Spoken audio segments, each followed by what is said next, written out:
ఆయన వెళ్లిపోయారు, నేను ఇలా మిగిలిపోయాను. ఏమి చూడడానికో ఆ భగవంతుడు ఇలా నన్ను ఈ భూమి మీద ఉంచేశాడంటూ ఓ మహిళ ఇటీవల సోషల్ మీడియాలో ఓ నిట్టూర్పు విడిచింది. దాదాపు వైఎస్ఆర్సీపీ మాజీ గౌరవ అధ్యక్షురాలు వైఎస్ విజయమ్మ పరిస్థితి దాదాపుగా ఇలాగే ఉందన్న ఓ చర్చైతే పొలిటికల్ సర్కిల్లో హల్చల్ చేస్తోంది. తాజాగా వైఎస్ షర్మిల నిరుద్యోగుల సమస్యలపై జగన్ ప్రభుత్వాన్ని నిలదీస్తూ చలో సెక్రటేరియట్ కు పిలుపునిచ్చింది.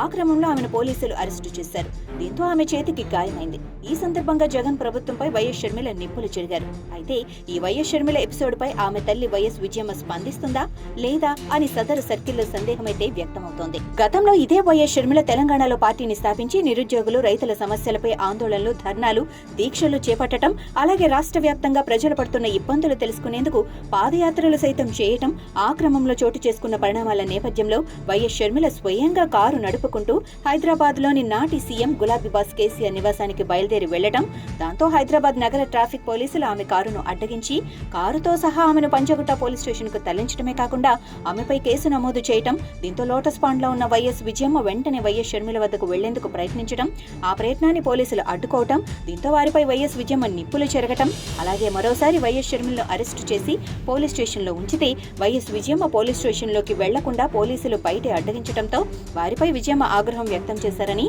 ఆ క్రమంలో నాటి ప్రభుత్వంపై ఆమె విమర్శలు సైతం గుప్పించారని సదరు సర్కిల్లో ఈ సందర్భంగా గుర్తు చేస్తున్నారు. అయితే నాడు తెలంగాణలో జరిగిన సీనే దాదాపుగా నేడు ఏపీలో పునరావృతమైందని, మరి అలాంటి వేళ ఈ ఎపిసోడ్ పై వైఎస్ విజయమ్మ స్పందిస్తుందా లేదా అని పొలిటికల్ సర్కిల్లో ఓ ప్రశ్న అయితే ఉత్పన్నమవుతోంది. ఎందుకు అంటే బాధ పెట్టింది అధికారంలో ఉన్న వైఎస్ జగన్ ప్రభుత్వం, బాధపడింది మాత్రం కుమార్తె వైఎస్ షర్మిల. అలాంటి పరిస్థితుల్లో వైఎస్ విజయమ్మ తీరు ఎలా ఉండబోతోందని, ఈ వ్యవహారంలో స్పందించడం ద్వారా తాను వైఎస్ షర్మిలకు మద్దతుగా అండగా ఉన్నానని చెబుతుందా, లేకుంటే ఈ వ్యవహారంలో సైలెంట్ గా ఉండి తాను తెరచాటుగా కన్న కొడుకు వైఎస్ జగన్ కు మద్దతుగా నిలుస్తున్నానని చెప్పకనే చెబుతుందా అన్న ఓ చర్చ సైతం సదరు సర్కిల్లో వాడివేడిగా నడుస్తోంది. ఒకవేళ వైఎస్ షర్మిల విషయంలో వైఎస్ విజయమ్మ స్పందిస్తే మాత్రం వైఎస్ జగన్ కు వ్యతిరేకంగా ఆయన తల్లి సైతం ఉందన్న ఓ స్పష్టమైన సందేశం ప్రజల్లోకి వెళ్తుందన్న ఓ ప్రచారం సైతం హల్చల్ చేస్తోంది.